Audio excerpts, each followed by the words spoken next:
ഒന്ന് ഈ വഷളത്തരത്തിൻ്റെ എക്സ്ട്രീമായിട്ട് ഇത് മാറുകയാണ് എന്നുള്ളതാണ്. ഇപ്പോൾ കോടതിയിൽ ഇടപെടൽ വരുന്നു, ഇതിനകത്ത് നമ്മൾ കാണുന്നതിനേക്കാൾ വലിയ കളികളുണ്ട് എന്ന് നമുക്ക് മനസ്സിലാകുന്നു. ഇപ്പോൾ നമ്മൾ അൻസിബയെ ജിഹാദി എന്ന് വിളിച്ചതാണ് ഒരു വലിയ പ്രശ്നം എന്ന് നമ്മൾ കാണുകയും അതാണ് ഇതിൻ്റെ ഏറ്റവും പ്രധാനപ്പെട്ട, അതിലാണ് ഇതെല്ലാം തുടങ്ങുന്നതെന്നുള്ള വിചാരമായിരുന്നു നമുക്ക് പുറത്തു നിന്ന് കേൾക്കുന്ന ആൾക്കുണ്ടായിരുന്നു. അതിപ്പോഴും വലിയ പ്രശ്നം തന്നെയാണ്. ഇതുമായി ബന്ധപ്പെട്ട ഏറ്റവും വലിയ പ്രശ്നം അൻസിബ ഹസനെ ടിനി ടോം ജിഹാദി എന്ന് വിളിച്ചാണെന്ന് വ്യക്തിപരമായിട്ട് വിചാരിക്കുന്ന ആളാണ് ഞാൻ.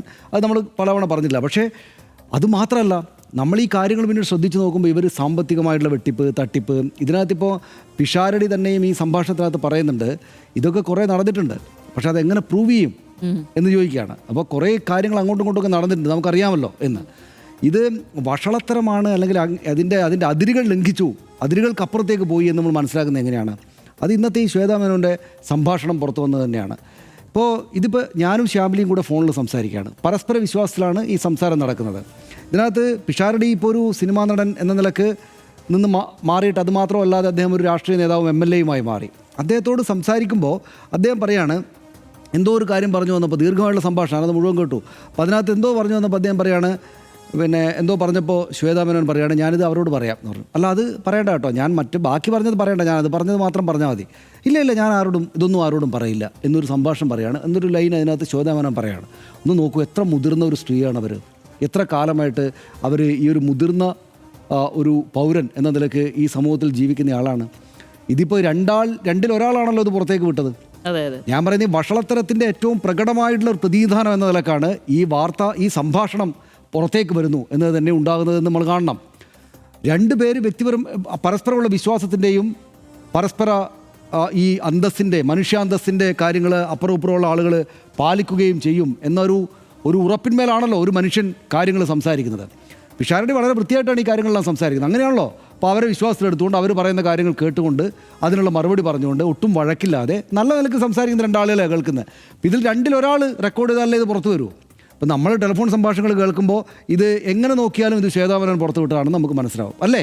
എനിക്ക് തെറ്റുകയാണെങ്കിൽ ഞാൻ നാളെ തിരുത്തിക്കൊള്ളാം. പക്ഷേ ഇത് ശ്വേതാ മേനോനാണ് ഈ സംഭാഷണം പുറത്തു വിട്ടത് എന്ന കാര്യത്തിൽ സംശയിക്കേണ്ട കാര്യമില്ല എന്നാണ് ഞാൻ വിചാരിക്കുന്നത്. എന്തൊരു മോശം കാര്യമാണ്. ഇവരെയാണോ ഈ സംഘടനയുടെ പ്രസിഡൻ്റായിട്ട് വെച്ചുകൊണ്ടിരുന്നത് എന്ന് നമുക്ക് തോന്നില്ലേ? ഒരു സംഘടനക്കകത്തൊരു പ്രശ്നമുണ്ടായി, അതിനകത്ത് വ്യക്തിപരമായിട്ടുള്ള കുറേയേറെ പ്രശ്നങ്ങളുണ്ടായിട്ടുണ്ട്, സാമൂഹ്യമായിട്ട് ചർച്ച ചെയ്യപ്പെടുന്ന പ്രശ്നം ഉണ്ടായിട്ടുണ്ട്, ഈ സമൂഹത്തിൽ മതപരമായിട്ട് നിൽക്കുന്ന വളരെയേറെ ജാഗ്രതയോടെ പാലിക്കേണ്ടുന്ന സംഗതികളിൽ നിന്ന് വീഴ്ചകൾ ഉണ്ടായിട്ടുള്ള ചില പ്രശ്നങ്ങളുണ്ടായിട്ടൊരു വലിയ ഗൗരവ പ്രശ്നം രാജ്യത്തെ ജനങ്ങളാകെ, പ്രത്യേകിച്ചും മലയാളികളാകെ ശ്രദ്ധിക്കുന്ന സിനിമാക്കാരുമായി ബന്ധപ്പെട്ടൊരു പ്രശ്നം ഉണ്ടായിരിക്കെ ആ സംഘടനയുടെ തലപ്പത്തുണ്ടായിരുന്ന വനിത കൂടെ ആയിട്ടുള്ളൊരു നേതാവ്, ഞാൻ വനിത കൂടെയായിട്ട് നേതാവെന്ന് പ്രത്യേകമായിട്ട് പറയുന്നത് ഈ സ്ത്രീ പ്രശ്നങ്ങളുമായി ബന്ധപ്പെട്ട് വലിയ ചീത്തപ്പേര് കേട്ടതിന് ശേഷമാണ് അങ്ങനെ ഒരു നേതൃത്വം വന്നത്. അതും അവർ ചില്ലറക്കാരി ഒരു 10-20 വർഷക്കാലം മാത്രം ലോകത്ത് ജീവിച്ച് പരിചയമുള്ള ആളല്ല. ഞാൻ മനസ്സിലാക്കുന്നത് 10-50 വർഷക്കാലം ലോകത്ത് ജീവിച്ച് പരിചയമുള്ള ഒരു മുതിർന്ന സ്ത്രീയാണ്. അവർ അന്തസ്സില്ലായ്മയിലേ കാണിച്ചിരിക്കുന്നത്, അല്ലേ? അങ്ങനെ ചെയ്യാൻ പാടുണ്ടോ? പിഷാരടിയോട് ചോദിച്ചോ? പിഷാരടിയോട് ചോദിച്ചിട്ട്, പിഷാരടി ഞാൻ നിങ്ങളുമായിട്ടുള്ള സംഭാഷണം ഒന്ന് പുറത്തേക്ക് വിടുന്നുണ്ട് കേട്ടോ എന്ന് ചോദിച്ചിട്ടാണ് ഇവർ ഈ ചെയ്തതെങ്കിൽ പോലും നമുക്ക് അതിനകത്ത് പ്രശ്നങ്ങളുണ്ട്. പക്ഷേ അങ്ങനെയാണെങ്കിൽ പിന്നെ നിങ്ങൾ മറന്നു കളയാം. കാരണം അവർ രണ്ടുപേരും തമ്മിൽ ആലോചിച്ചിട്ട് നിങ്ങളങ്ങ് പുറത്ത് വിട്ടോളൂ എന്ന് പറയുന്നത്. പക്ഷേ അങ്ങനെ ചിന്തിക്കാൻ നമുക്ക് പറ്റില്ല. കാരണം എന്താണ്, ബാക്കി ഞാൻ ഇത് പറയേണ്ട കേട്ടോ എന്ന് ശ്വേതയോട് പറയുമ്പോൾ, ഇല്ല ഇതൊന്നും ഞാൻ ആരോടും പറയില്ല എന്ന് പറഞ്ഞ ആ വാക്കടക്കമാണ് ഇവർ പുറത്തേക്ക് വിട്ടിരിക്കുന്നത്. എന്ന് മാത്രമല്ല, ഈ സംഭാഷണം നടത്തുമ്പോൾ തന്നെയും ഇത് ഞാൻ പുറത്തേക്ക് വിടാനുള്ള സംഭാഷണമാണ് എന്ന് ഈ ശ്വേതാ മേനോൻ മനസ്സിൽ വെച്ചിരിക്കുന്നു എന്ന തോന്നലുണ്ടാക്കുന്ന ചില കാര്യങ്ങൾ അതിനകത്തുണ്ട്. എന്താണ്, മല്ലിക സുമാറിൻ്റെ മൈക്ക് പിടിച്ചു വാങ്ങി, മറ്റത് ചെയ്തു, മറിച്ച് ചെയ്തു എന്ന് ഇവർക്കെതിരായിട്ടുള്ള പക്ഷത്തുള്ള ആളുകൾ ചെയ്തതെല്ലാം അതിനകത്തുണ്ട്. അപ്പോൾ അത് നാട്ടുകാരെ ബോധ്യപ്പെടുത്തുക എന്നുള്ളതാണ്. എന്നിട്ട് ഇത് പുറത്തേക്ക് വിട്ടിരിക്കുകയാണ്. ഇങ്ങനെയുള്ള ആളുകളുടെ കയ്യിൽ ഈ അമ്മയെപ്പോലുള്ളൊരു വലിയ പണമൊക്കെയുള്ള സംഘടനയെ ഏൽപ്പിച്ചു കൊടുത്താൽ ഏൽപ്പിച്ചു കൊടുത്ത ആളെ കുറ്റം പറഞ്ഞാൽ മതി.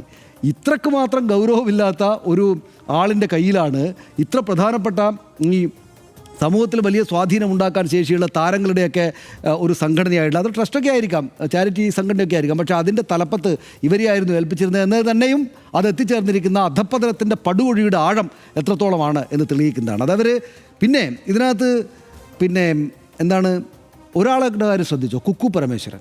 അവരെവിടെയും കാണില്ല, ഇതുപോലെ എവിടെയും കാണില്ല. പക്ഷേ അവരതിനകത്ത് ഏറ്റവും വലിയ കുഴപ്പക്കാരിയാണല്ലോ എന്ന തോന്നലുണ്ടാകുന്ന കാര്യങ്ങൾ നമുക്കുണ്ടാവുകയാണ്. നമുക്കിത് ഉറപ്പിച്ച് പറയാവുന്നൊന്നും ഒരു സാഹചര്യമില്ല. പക്ഷേ ഇന്നിപ്പോൾ ആടുന്ന സംഭാഷണത്തിനകത്ത് ശ്വേതാ മേനോൻ പറയുകയാണ്, കുക്കു പരമേശ്വരൻ എഴുതുന്ന മിനിറ്റ്സിൽ എനിക്ക് വിശ്വാസമില്ല. എന്നുവെച്ചാൽ മിനിറ്റ്സ് എഴുതുന്ന പോലും ഒരു സംഘടനയുടെ തലപ്പത്തുള്ള ആൾ മിനിറ്റ്സ് എഴുതുന്നു, ആ മിനിറ്റ്സിൽ പോലും വിശ്വസിക്കാവുന്നതല്ല എഴുതി വെക്കുന്നതെന്നാണല്ലോ അവരുടെ കൂടെയുള്ള സഹപ്രവർത്തിയായുള്ള സഹഭാരവാഹിയായുള്ള ആൾ പറയുന്നത്. അപ്പോൾ അവരെ അങ്ങനെ കാണണം. അഡ്ഹോക് കമ്മിറ്റി വന്നു, സ്വാഭാവികമായിട്ടും ഇവരെല്ലാം രാജിവെച്ചു എന്ന് പറഞ്ഞു, പ്രഖ്യാപിച്ചു. അപ്പോൾ ഇതിൻ്റെ താക്കോല്, മറ്റ് സംവിധാനങ്ങൾ, പാസ്വേഡെല്ലാം കൈമാറുക എന്നുള്ളത് പ്രാഥമികമായ കാര്യമാണ്. അതവർ ചെയ്യുന്നില്ല. അമ്മയുടെ ഓഫീസിനകത്ത് ഉണ്ടായിരുന്ന ഈ കുക്കു പരമേശ്വരന് ഉണ്ടായിരുന്ന ഓഫീസിൻ്റെ കീ പോലും തന്നില്ല എന്നാണ് ഈ പിഷാരടി പറയുന്നത്. അപ്പോൾ അല്ല, ഇപ്പം പിന്നെ നമുക്കത് ബോധ്യപ്പെട്ടു, കാരണം അവർ നിയമപരമായിട്ട് പോയിട്ട്. ഉദാഹരണം അതിനിടയിൽ ഞാൻ ചൂണ്ടിക്കാട്ടാം. അതായത് നടിയാക്രമിച്ച കേസിൽ ദിലീപിനെ വെറുതെ കിട്ടു, പക്ഷെ നാട്ടുകാർ വെറുതെ വിടുന്നില്ലല്ലോ. അതുകൊണ്ട് ഇതിനുള്ളിൽ ഇരുന്നു കൊണ്ട് ഇനി നിങ്ങൾ കണക്കുകൾ ശരിയാക്കി കഴിഞ്ഞു കഴിഞ്ഞാൽ നാട്ടുകാർ വിശ്വസിക്കില്ല നിങ്ങൾ നിരപരാധിയാണെങ്കിൽ പോലും. കറക്റ്റ് അതാണ്. അതായത് ഇതിനകത്ത് ഈ സംഭാഷണം കേൾക്കുമ്പോൾ വ്യക്തമാകുന്ന ഒരു കാര്യം രണ്ട് കാര്യം. അതിലൊന്ന്, ഞാൻ കരുതിയിരുന്നത് പിഷാരടിക്ക് സിനിമയിൽ നല്ല സുഖമായിട്ട് ജീവിച്ച പിഷാരടി രാഷ്ട്രീയത്തിൽ പോയിട്ട് ആകപ്പാടെ ബുദ്ധിമുട്ടുമല്ലോ, രാഷ്ട്രീയമാണ് കുറേ കൂടെ പ്രശ്നങ്ങളൊക്കെ ഭരിതമായിട്ടുള്ള സ്ഥലം എന്നാണ് നമ്മൾ വിചാരിച്ചത്. അങ്ങനെയല്ല. പക്ഷേ ഇദ്ദേഹം ഇവിടെ നേരിടുന്ന പ്രശ്നം കണ്ടപ്പോൾ അയ്യോ ഇത്രയും വലിയ പ്രശ്നമാണ് ഇദ്ദേഹം നേരിടുന്നത്. അപ്പോൾ അദ്ദേഹത്തിന് രാഷ്ട്രീയത്തിനേക്കാൾ കൂടുതൽ പ്രശ്നം സിനിമയിലുള്ളതായിട്ട് നമ്മൾ കാണുന്നു. രണ്ടാമത്തേത്, അദ്ദേഹം വളരെ മികച്ച ഒരു സംഘാടകനും കാര്യങ്ങൾ പരിഹരിക്കുമ്പോൾ നമ്മൾ പുറത്ത് ഈ വേദികളിൽ കാണുന്ന മട്ടിലല്ലോ, അദ്ദേഹം വളരെ പക്വതയോടുകൂടിയാണല്ലോ സംസാരിക്കുന്നത്. അദ്ദേഹം പെർഫോമൻസിൻ്റെ ലെവലല്ല, വളരെ പക്വതയോട് കൂടിയിട്ട് ഓരോ കാര്യവും അവരോട് പറഞ്ഞ് മനസ്സിലാക്കി കൊടുക്കുകയാണ്. നോക്കൂ, അങ്ങനെയുള്ള ആളുകൾ ഈ സംഘടനയുടെ ഭാഗമായിട്ടും ഈ സംഘടനയ്ക്കൊപ്പം നിൽക്കുന്ന താരങ്ങളായിട്ടും രാഷ്ട്രീയ ബന്ധമുള്ള ആളുകളൊക്കെ ഉണ്ട്. അപ്പോൾ സ്വാഭാവികമായിട്ടും ഒരു പ്രശ്നമുണ്ടായത് എടുത്ത് പരിഹരിക്കുക എന്നതിന് പകരം ഈ ശ്വേതാ മേനോനെ പോലുള്ള ആളുകൾ ചെയ്യുന്നത് അങ്ങേയറ്റം അബദ്ധം നിറഞ്ഞ ശരിയല്ലാത്ത കാര്യങ്ങളാണ്. ഇപ്പോൾ അഡ്വോ കമ്മിറ്റി ഏതായാലും കോടതിയിൽ നിന്ന് ബാൻ വന്നിട്ടുണ്ട്. അപ്പോൾ ഇവർ നിയമപരമായിട്ട് പോരാടാനാണ് തയ്യാറായിരിക്കുന്നത് നമ്മൾ കാണുന്നു. പോരാടട്ടെ. പക്ഷേ അതിനകത്ത് പണത്തിൻ്റേതായിട്ടുള്ള വലിയ വിനിയോഗ പ്രശ്നങ്ങളുണ്ട്, കണക്ക് വെക്കായിയുണ്ട്, ഇവർ തമ്മിലുള്ള പ്രശ്നങ്ങളുണ്ട്. ഇതിനേക്കാളൊക്കെ മുകളിൽ ഞാൻ ഈ പറയുന്നത് പോലെ ഈ ജിഹാദി എന്ന് വിളിച്ച മഹാമോശം വർത്തമാനം അവിടെയുണ്ട്. അത് നമ്മുടെ പോലീസ് സംവിധാനം, അത് ആഭ്യന്തരമന്ത്രി അടക്കമുള്ള ആളുടെ ശ്രദ്ധ അതിനകത്തേക്ക് വരേണ്ടതാണ്. ഇത് ശരിക്കും രാഷ്ട്രീയ പാർട്ടികളും മറ്റും ഇതിലേക്ക് ശ്രദ്ധ കൊടുക്കേണ്ടുന്ന സമയം അതിക്രമിച്ചിരിക്കുകയാണ്. കാരണം എന്താണെന്ന് വെച്ചാൽ പോലീസ് പറയുകയാണ് അത് തമാശയാണെന്ന്. ഇത്തരം കാര്യങ്ങൾ തമാശയില്ല. നമ്മുടേതുപോലൊരു കാലത്ത് ഈ ലോകത്ത് ജീവിക്കുമ്പോൾ ഇങ്ങനെയൊരു പരാമർശത്തിൽ നിങ്ങൾ ചിരിച്ചുകൊണ്ടോ കളിച്ചുകൊണ്ടോ ചുമലിൽ തട്ടിക്കൊണ്ടോ ആണ് പറയുന്നത് എങ്കിൽ പോലും ഇതിനകത്ത് തമാശയുടെ അംശമില്ല. ഇത് ക്രൂരതയാണ്. ഇത് ഇപ്പോൾ സ്ലട്ട് ഷെയിം ചെയ്യുക എന്ന് പറഞ്ഞാൽ സ്ലട്ട് ഷെയിം ചെയ്യുക, ഒരു സ്ത്രീയെ അവരുടെ ഈ സ്ത്രീത്വത്തിൻ്റെയും മറ്റും കാര്യങ്ങൾ പറഞ്ഞിട്ട് അപമാനിച്ചിരുത്തുക. അതായത് നിങ്ങളോട് കാര്യം പറയുമ്പോൾ നിങ്ങൾ വീഴ്ത്തിക്കളയാൻ, ക്ഷീണിപ്പിച്ച് കളയാൻ ചില കാര്യങ്ങൾ അങ്ങോട്ട് എറിയുക. അതൊന്ന് അവരെപ്പറ്റി മോശമായിട്ടുള്ള കാര്യങ്ങൾ പറയും. ഈ സംഭവങ്ങൾ ഉണ്ടായതിനു ശേഷവും മറ്റൊരു നടി ഒരു യൂട്യൂബ് ചാനലിൽ ഇരുന്നിട്ട് മഹാവൃത്തികേടായ കാര്യം പറയുകയാണ്. ലക്ഷ്മിപ്രിയ, അവരെ കണ്ടാലേ അറിയാം, അത് ലക്ഷ്മിപ്രിയ അവർ പറയുകയാണ്. പിന്നെ ഈ ഇതുപോലുള്ള കാര്യങ്ങൾ പറയുക. അപ്പോൾ അതിൻ്റെ കൂടെ ജിഹാദി എന്നുള്ള പരാമർശം. അപ്പോൾ ഇത് ഇവിടം കൊണ്ട് നിൽക്കുമെന്ന് എനിക്ക് തോന്നുന്നില്ല. ഇതിനേക്കാൾ കൂടുതൽ വഷളായിട്ട് പോവുകയാണ് ചെയ്യുക. ഇതിനകത്ത് ഈ സംഘടന ഈ ആളുകളിന് സംസാരിക്കാൻ മടിക്കും. എങ്ങനെ പറയും ഇതിനകത്ത് എങ്ങനെയെന്ന് സംസാരിക്കും? ഇപ്പോൾ മോഹൻലാലോ മമ്മൂട്ടിയോ വിളിച്ചിട്ട് ഇത് നമുക്ക് പ്രശ്നം പരിഹരിക്കണം കേട്ടോ, നമ്മുടേത് മലയാളത്തിലെ മുഴുവൻ ആളുകളുടെയും ഒരു സംഘടനയാണ്, ഈ താരങ്ങളുടെ മുഴുവൻ സംഘടനയാണ്, നമുക്ക് ഈ പ്രശ്നങ്ങളൊന്നും പരിഹരിക്കാം, വരൂ നമുക്ക് ഇരുന്ന് സംസാരിക്കുമെന്ന് പറഞ്ഞാൽ ഫോണെടുത്ത് വിളിക്കാൻ പറ്റുമോ? റെക്കോർഡ് ചെയ്ത് പുറത്തേക്ക് വിടില്ലേ?